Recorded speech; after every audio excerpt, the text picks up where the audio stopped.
it's still tightening, but let's not overestimate how much Donald Trump has come back. You pretty clearly want to be in the Biden camp shoes right now. Greg, would you agree? Well, Tom, I would, except for the fact that on this beloved network and on the front page of my newspaper 4 years ago, I said, Hillary has got this one. You can take it to the bank. And I was not the only person that Donald Trump made a fool of. So we have a kind of phobia about saying Trump has lost. Biden is a good deal further ahead in the polls than Hillary Clinton was last time. And Trump's win last time was like winning the lottery. As Peter said, he only won those three critical upper Midwest states by a total of 75,000 or 77,000 votes. But it is definitely tightening. There is a lot of, there is a lot of analysis in America about how Trump can win, that Trump voters are even less likely to tell the truth to the polls than they were 4 years ago, that where he's behind in a state by only 1%, he's likely to win. Now, honestly, we just have no way of knowing that for sure. I think if he wins Pennsylvania and Florida, he's got a tremendously strong chance. And the next one I'd say after that is Arizona. So Pennsylvania seems to be everything. I don't think he can win the presidency without Pennsylvania. And then he'd have to win a slew of states where at the moment he's behind only by about 1%. I guess that's the important thing. There's a sense the Trump campaign's trying to instill some sort of self-fulfilling prophecy. They're talking about him winning all the Sun Belt and then most, if not all, of Pennsylvania, Michigan, Wisconsin, Minnesota. When you take those last three in particular, I mean, Pennsylvania, it feels as though, the lead from Biden has reduced, and it's certainly a possibility, albeit he starts from well behind.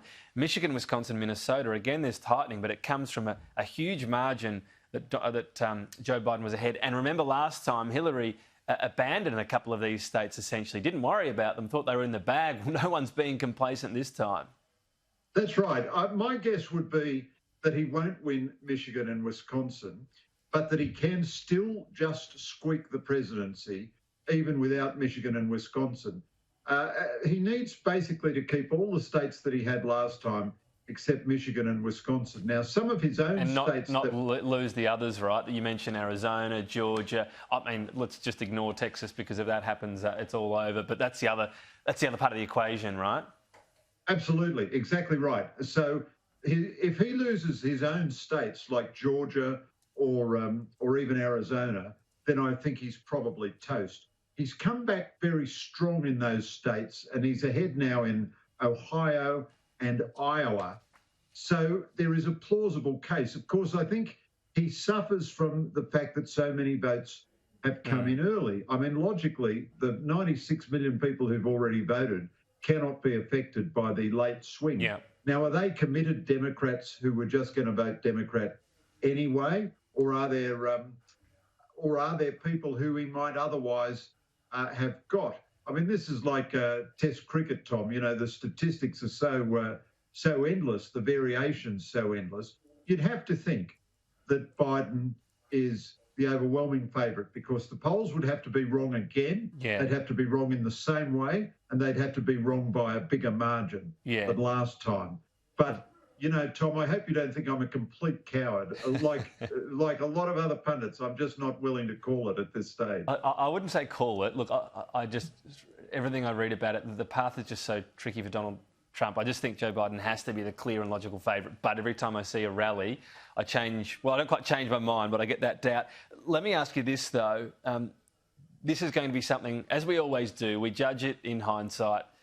The very pared-back nature of Joe Biden's campaign, if he wins reasonably well, we say, well, that was the strategy for the times, of course, that it was the referendum on Trump. But, gee, if he doesn't, he has allowed at least the perception of momentum, and maybe the media is part of this, people can have that opinion, but this perception, and until the last couple of days, this dominance from Donald Trump post-COVID to look like a new man again. Yeah, I think you're absolutely right, Tom. Look, if Biden loses, this will go down as worse than calling the electorate the deplorables. He will be regarded as a bigger idiot than Hillary Clinton. The other thing, Tom, I think, is Biden is really an incredibly weak candidate.